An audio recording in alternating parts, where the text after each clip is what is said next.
Mabi yangu tinokutambirai kunhau dzomanhoko dzozuva ro24 mwedzi uno waGumiguru. Nyasi nyika yoZambia yakawana kuzvitonga kubva kumabhiritishi makore 56 apfuura. Tinoti warambe wachienda mberi. Munhau dzanyasi, nyasi paitiwa manyaradzo aPatterson Dzamara akasaika manje ano. Patterson Dzamara akasiya anyora mabhuku manomwe anochokuita nezveutungamiri hwakanaka. Izvi zvimwe zvoubasa hwache hwange huri kuyemuhwa nohama anoshamwari. Tinoti Patterson arambe akazorora murugare. Derek Nguwaya anoshamwaridzana nomhuri waMnangagwa kwai akarambiwa nobazi rozvomari kuti apuwe basa rokuwaka gwenya romagetsi rinoseenzesa manyara anenge atayiwa.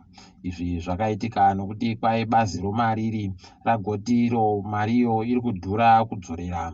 Kwai basa raaida kupuwa ranga riri romamiriyoni anosvika 300 omari yokuAmerica. Mutungamiri wematikitivha munyika Crispin Charumbira kwai asungiwa pokare. Kwai asungiwa goseenzesa hofisi yache zvisirizvo achiita kuti basa rawo simba rache muhofisi rinyanye kupfatsukira.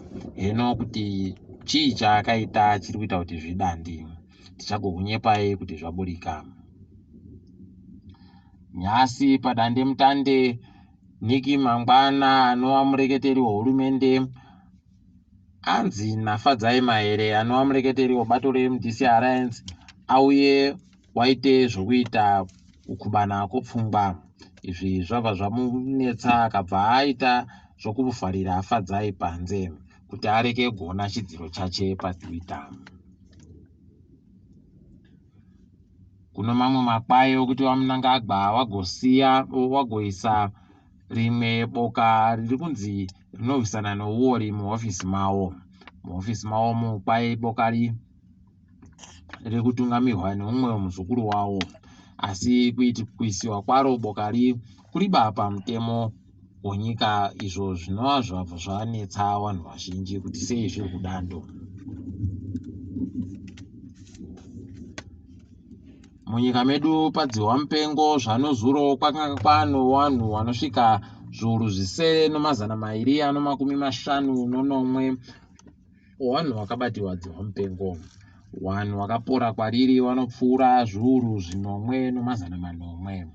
Kureketa kuno vanhu vanosvika 233 vakapfa nodziwa mupengo rimwe. Tinoti wazorore murugare. Tiringedzo pasirese. Kwai kuna vanhu vazhinji vari kuramba vachindopfa munyika yeNigeria nokuenderera mberi kuri kuitika #EndSARS protest. Izvi zviri kutorwadza nokuti vanhu vari kurwisana nokuti mapurisa areke kuita hopfene asi wakubva watourayiwa pokare. Zvabva zvatifungisa zvakaitika musi wa1 wokutanga waAugust mugore ra2018.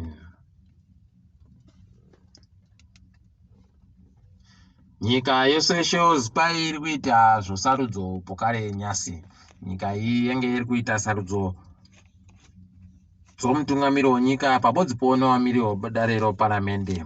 Nyika iyi ino vanhu vashoma zvokuti tinotarisira kuti zvinobuda musarudzo zvibude kunyangwe namangwana chaiwo.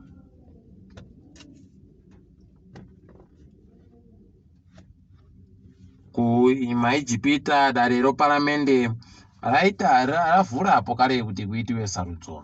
Sarudzo dzawo dzichagoitiwa manje ano zvokutoti takatomirira kuti tizive zvizere zvichaitika ikweyo. Tichagokunyepai kuti tazviboya. Ndini wenyu mhando wenhau, tiboyane nomuvhuro.